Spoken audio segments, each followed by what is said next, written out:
Tu es sur le point d'entrer dans une zone de la psychologie que la majorité des gens ne comprendront jamais vraiment. Une zone silencieuse, invisible, mais incroyablement puissante. Parce que pendant que la plupart des personnes pensent que le monde est dirigé par l'argent, la force ou le hasard, les plus intelligents savent une chose. Le monde est dirigé par l'influence. Et celui qui contrôle l'esprit, contrôle les décisions. Celui qui contrôle les décisions, contrôle les vies. Depuis des siècles, les rois, les dirigeants, les manipulateurs, les grands stratèges et même certaines personnes ordinaires utilisent des techniques psychologiques secrètes pour influencer les émotions, orienter les pensées et prendre le pouvoir sans violence. Mais voici l'énigme la plus importante de cette vidéo.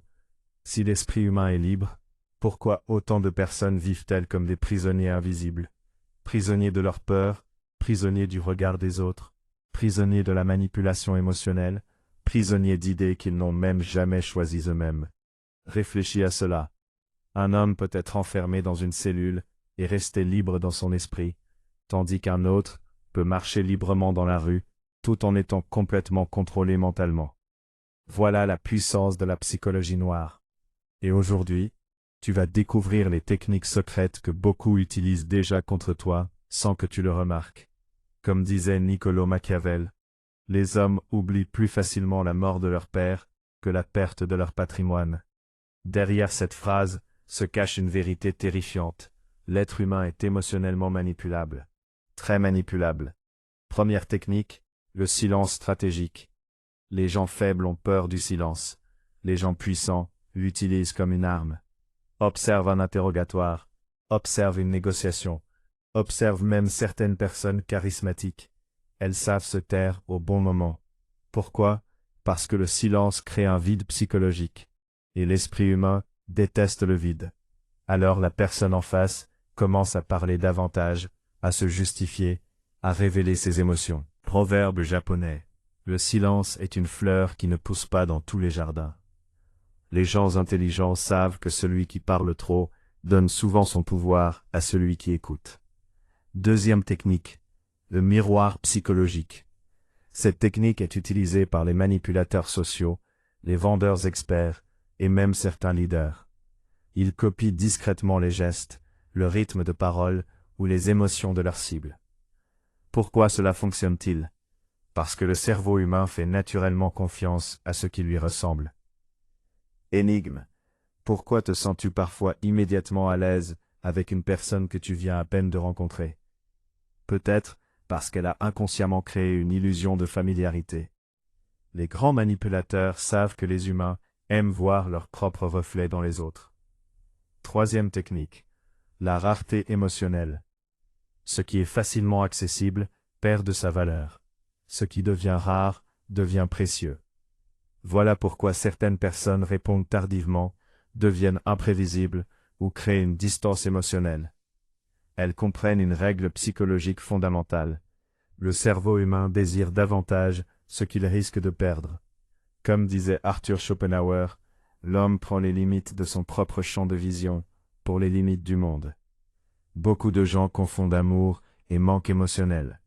Et c'est précisément là que commence la manipulation. Quatrième technique. L'illusion du choix. Les manipulateurs intelligents ne forcent pas. Ils orientent. Ils donnent l'impression que tu décides librement, alors qu'ils contrôlent déjà les options. Tu veux commencer aujourd'hui ou demain? Dans cette question, la vraie décision n'est plus veux-tu commencer, mais seulement quand. C'est subtil, mais extrêmement puissant. Les humains détestent sentir qu'on les contrôle. Alors les manipulateurs leur donnent une fausse sensation de liberté. Cinquième technique. La surcharge émotionnelle. Lorsque quelqu'un est stressé, triste, en colère ou fatigué, sa capacité à réfléchir clairement diminue. Et c'est exactement à ce moment-là que certaines personnes introduisent leurs idées, leurs demandes ou leurs manipulations. Voilà pourquoi beaucoup de conflits émotionnels sont suivis d'une tentative d'influence. Un esprit épuisé cherche un refuge rapide. Et le manipulateur se présente souvent comme la solution au problème qu'il a lui-même créé. Réfléchis à cette phrase. Celui qui te met dans le chaos et prétend ensuite te sauver, devient ton maître. Sixième technique. La validation intermittente. C'est l'une des armes psychologiques les plus addictives au monde. Donner de l'attention, puis disparaître. Être chaleureux, puis froid. Complimenter, puis ignorer. Le cerveau devient accro à cette récompense imprévisible. Exactement comme un joueur de casino devient dépendant d'une machine à sous. Énigme. Pourquoi certaines personnes deviennent-elles obsédées par quelqu'un qui les traite mal? Parce que l'incertitude émotionnelle crée une dépendance psychologique. Ce n'est pas toujours de l'amour, parfois c'est simplement une addiction émotionnelle déguisée. Septième technique. L'autorité invisible. Les humains obéissent naturellement à ce qui semble puissant. Un costume élégant, une voix calme, une posture dominante, un regard sûr de lui. Même sans preuve réelle de compétence, le cerveau associe automatiquement apparence et crédibilité. Comme disait Sun Tzu, toute guerre est fondée sur la tromperie. Beaucoup de gens ne suivent pas les plus intelligents, ils suivent ceux qui paraissent les plus confiants. Huitième technique, le cadrage mental. Celui qui contrôle le cadre, contrôle la réalité perçue. Si quelqu'un réussit à te faire sentir inférieur, coupable ou dépendant, il a déjà pris une partie du contrôle psychologique. Les manipulateurs redéfinissent constamment les situations à leur avantage. Ils changent les règles invisibles sans que tu t'en aperçoives. Exemple, une personne peut te faire croire que demander du respect est un signe de faiblesse, simplement pour continuer à profiter de toi. Neuvième technique, la peur de la perte. Psychologiquement, perdre fait plus mal que gagner ne procure du plaisir. C'est pourquoi tant de manipulations utilisent la peur. Peur de perdre une relation, une opportunité, de l'argent, un statut, ou l'approbation des autres. La peur pousse les humains à agir vite, souvent sans réfléchir. Proverbe africain. La peur peut faire courir un homme plus vite que le courage. Dixième technique. L'identité psychologique. Voici la technique la plus dangereuse de toutes. Parce qu'au moment où quelqu'un influence ton identité, il influence toute ta vie. Si on te répète constamment que tu es faible, incapable ou sans valeur, ton esprit finit par construire cette réalité intérieure.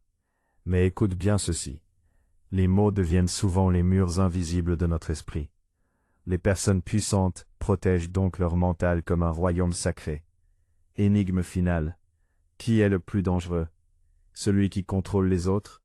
Ou celui qui contrôle la manière dont les autres se voient eux-mêmes? Réfléchis profondément à cela. Parce que la plus grande prison du monde n'a ni barreaux ni chaînes. Elle est construite dans l'esprit humain. Et les personnes intelligentes le savent depuis toujours. Comme disait Carl Jung, tant que vous ne rendez pas l'inconscient conscient, il dirigera votre vie, et vous appellerez cela le destin. La psychologie noire n'est pas seulement un outil de manipulation. C'est aussi une protection, une manière de voir les intentions cachées derrière les comportements humains, une manière de comprendre pourquoi certaines personnes entrent dans une pièce et dominent immédiatement l'atmosphère, pendant que d'autres perdent leur énergie sans comprendre pourquoi. Maintenant, observe mieux le monde autour de toi. Observe les mots, observe les silences, observe les émotions. Parce que parfois, la personne qui sourit le plus est aussi celle qui manipule le mieux. Et dans un monde rempli d'illusions, la conscience devient le véritable pouvoir.